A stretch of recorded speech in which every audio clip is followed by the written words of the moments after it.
No, I don't think I'll be doing that today. Yeah, base of Linz Tor, this is the area where I normally pitch up, but as I said in my last video, I was going to try somewhere else, which is where I'm going to go in a minute. Roughly, more or less centre of the frame now, there's two sheep, there's one above it, and it's roughly where that single sheep is where I'm going to go. There is quite a flat area up there, just means I've got to come down by these rocks over here to get some water, which is not a big deal.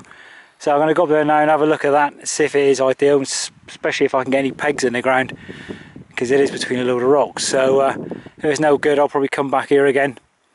So let's press on again. Well, I'm at that area I was thinking about pitching. It's fairly breezy up here, even though there's a pile of rocks. And the area I'm looking at is around here.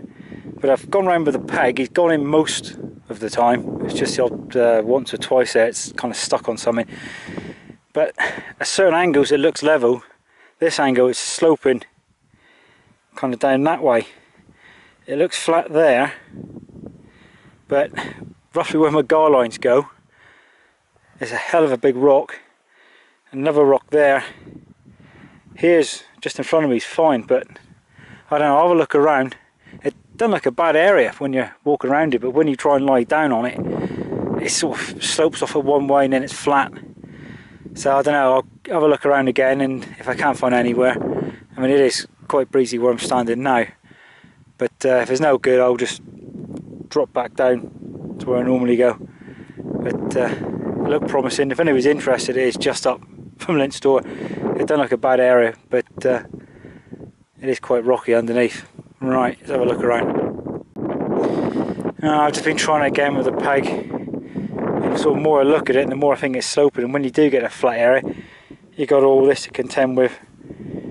So I think I'll knock this idea on the head, I think, and I'll end up going back down where I normally am. At least I'm near the water. I'm about 100 metres away from the stream, so there's nobody else up here, so it's no big deal at the moment. So let's press on again. Well, I'm back down to the base of Linz Tor where I normally go. My idea of going up there, it seemed alright. I've seen it in the past, it looked fine. But when you get up there and start putting pegs in the ground to check it all, it's not as good as it seems. But if you're interested, it's just up there. So I'm back down here now. I'm sort of back in my own comfort zone, if you can call it that. At least I know where to pitch. I'm not far from water. So right, I'm going to set up this shoulder now and get some tea on the go. That's the serenity net set up. It only takes a few minutes anyway. You spend most of the time flapping with the sheet underneath.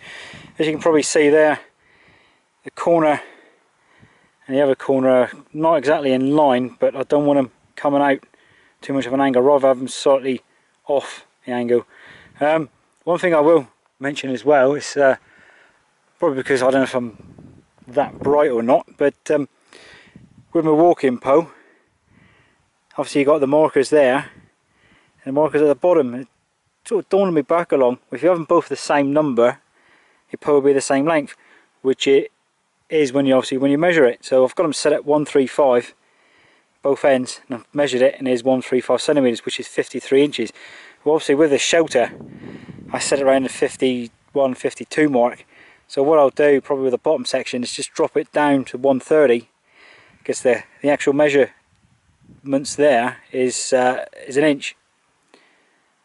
So obviously both of them adjusted, it's 2 inches or 5 centimeters. So what I've got to do now is just drop this pole down. I'll get the Gatewood Cape pole on top, and I'll see if I'm correct in what I've just said. Stay tuned. Well, that's the Gatewood Cape set up. I'm quite pleased because it's my first pitch. All I've had to do is just adjust one or two of the pegs. The front ones here were fine. The back one I had to bring in about 2 inches. The front one I had to move that way about 2 inches. I didn't get exactly straight first of all. This back one I've moved about an inch that way, and it's not looking too bad, but I'll leave it go now. And these here are fine. You can see it's pretty tight. I've only just tightened it, so I've got to let it relax for a while. One thing I'll mention, if you remember my last video where I said that when I packed the shelter down, the original toggle broke. Well, what I've done is I've attached some paracord now, and I'm just using a normal, basic, cheap carabiner. That's attached to a small bit of dyneema to the front of the cape, which is what I'd done originally when I got it. It seems to be holding up fine for the moment. The other adjustment which I did in the last video I mentioned about was changing the original front line, and I think it was something like 18-20 inches longer than the original. If you have got one of these, I do recommend doing that. It just gives you the option then of pegging it out further and still being able to use the original line lock. But that only really applies if you sort of set up the gateway cape the same as I've done here. The pole is 52 inches. What I showed you earlier was 135 on each section. I dropped the bottom section down to 130, so it's dropped an inch, so 52 inches. The clearance inside, if I can quickly undo this one-handed, one thing I will point out is my Velcro there sort of coming away, but it's been doing that since I started.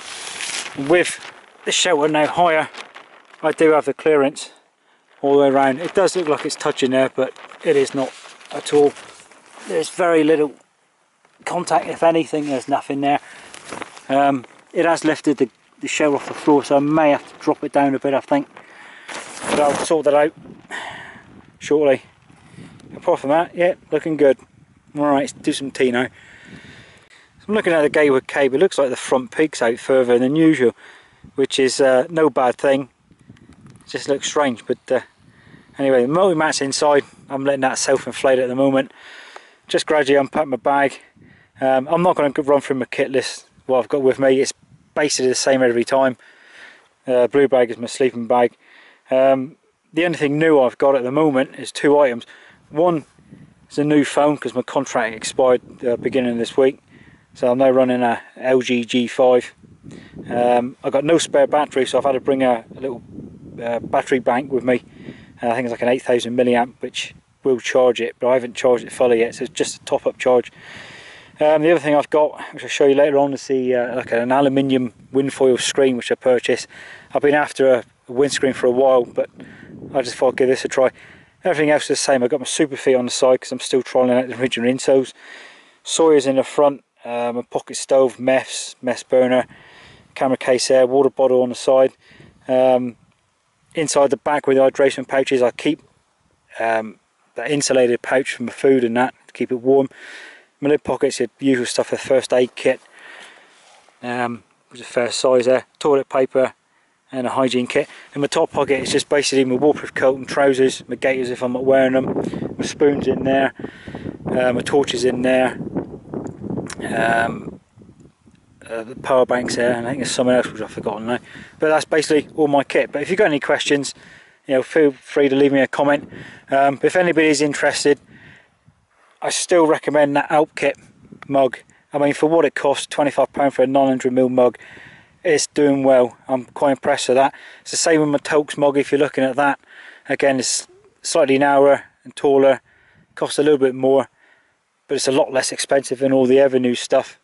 If you're going to use it a lot, then that's fine, but if you're not going to use it a great deal of time, then that's the way to go.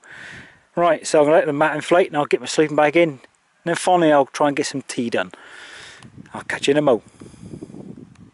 Just had a bit of a shock. Just watching two people up there on Fordham's Ledge. There's a chap and a woman, I think, but the bloke just lowered the flagpole down. If you're not familiar with that, the flagpole is what they put a flag on during the day and a light on at night to denote that the army or the military are up here live firing.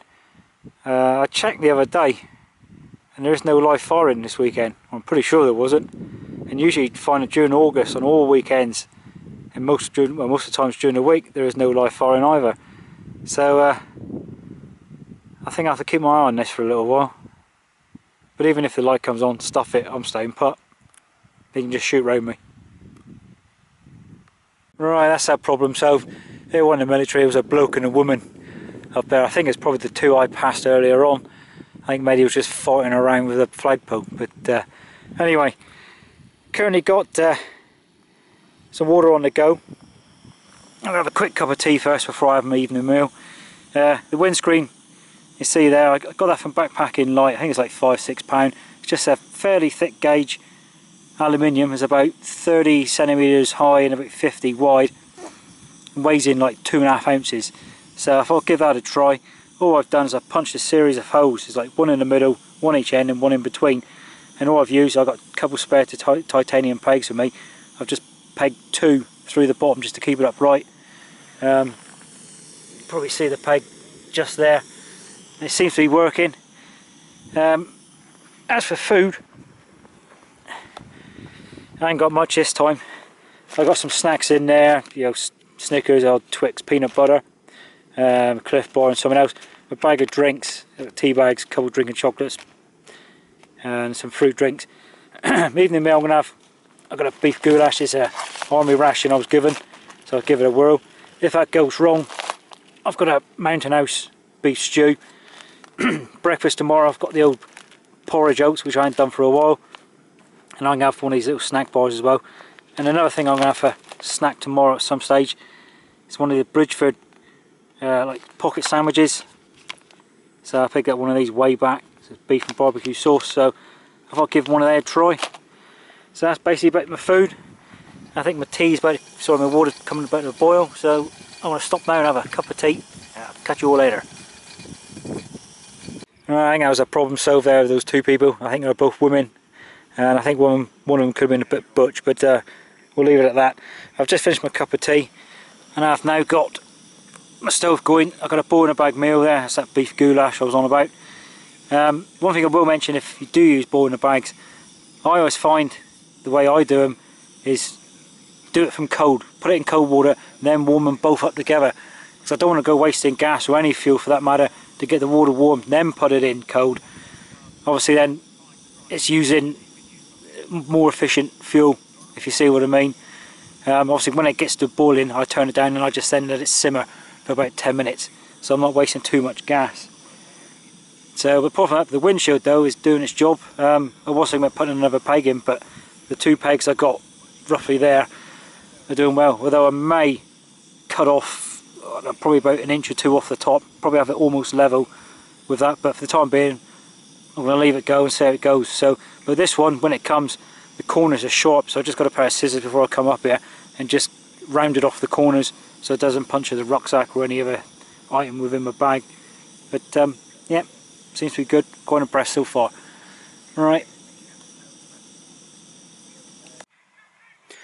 Right, it's gone 8 o'clock and sun set behind the hill a few minutes ago. So started to cool down now, so I put a long sleeve t-shirt underneath my shirt. Shelter wise, I'll go around later and just make sure it's all tying up. So I'm just listening to the radio for a moment. So I'm going to boil up some water shortly. I'm going to use the pocket stove along with the Tokes alcohol siphon stove. And I'm going to have a hot chocolate, which is a Swiss Miss, along with a Twix peanut butter, which is something you can get in England here.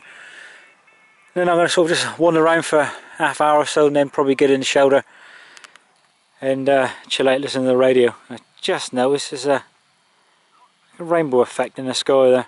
I don't know if the camera's picking that up or not.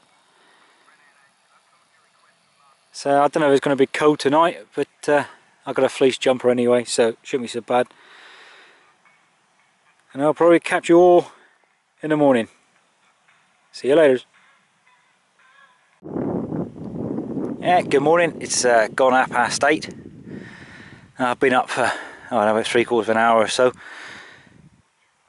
I just bought us some water there to do some breakfast with. The windscreen is doing what it's doing, what it's designed to do, should I say. So quite pleased with that. So I've made myself a cup of tea. Insulated pouch, I've got some porridge soaking up there. I've already packed my gear away. I've just got to basically unpack that shelter, but I'm just letting it air off and dry out a bit in the sun. There's a lot of condensation and dew on it this morning. So yeah, it's done quite well. I'm quite chuffed with the alternative attachment on the front there. So that's held up. I've been keeping my eye on the corners as well, because where I attached the line lock to and I'm pulling it, and I'm actually pulling it quite tight. So I'm just a bit concerned about the stitching, but that seems to have held up fine. So I'm going to finish off my breakfast there in a second and pack everything away. I'll probably let the shower go for a bit longer because seeing the sun's only just got onto it. So I'm going to let it dry out for another quarter of an hour, half an hour or so before I pack it away. So, right, let's have some grub. Well, I'm all packed up now. Just got to adjust the walking stick. It's I don't think it's about 9:45, so I've taken my time this morning. I decided to go up to Fordham's Ledge, but I don't think I will now. I think I'll just go around the corner, go up towards Dingertor and take it from there. I'm going to take it easy today. My back's aching a bit and my knee's been aching for some reason. So I'll probably still end up doing 10 miles or more, but I think I'll play it as I go along, I think. Alright, let's crack on.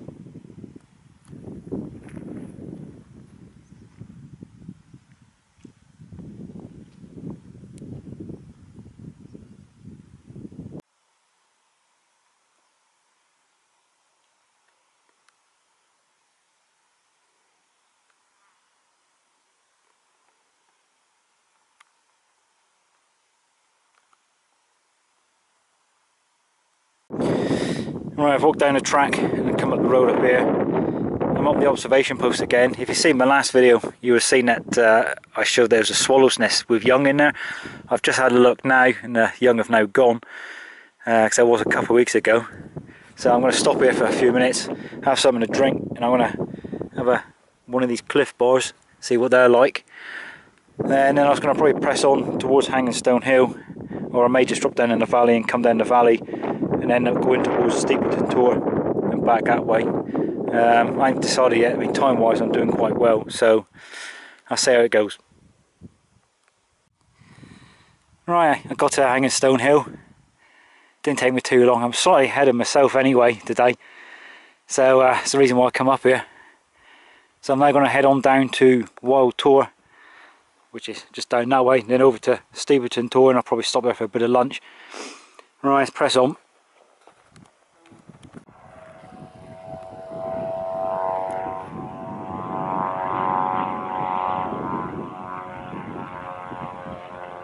He's a bit low.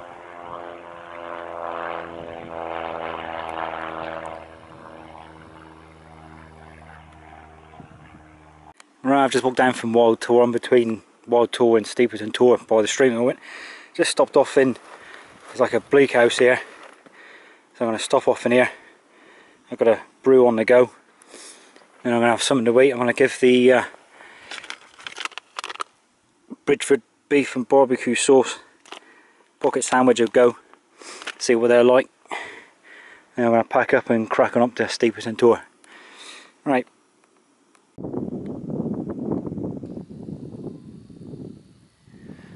Right, I've just stopped off at Steepleton Tor for a minute. I'm going to have a quick drink and sort of admire the view around here. Then I'm going to head down the valley, walk along the track towards Oak Tor there. But visibility today is very good. Best it's been up here for a while. But it's still windy. But it is Dartmoor. Right, I'm on my way up there to the observation post. I've just come down from Oak Tor, and before that I come down from Steepleton Tor. So this is probably going to be the last bit of filming I'm doing for today, so thanks for watching.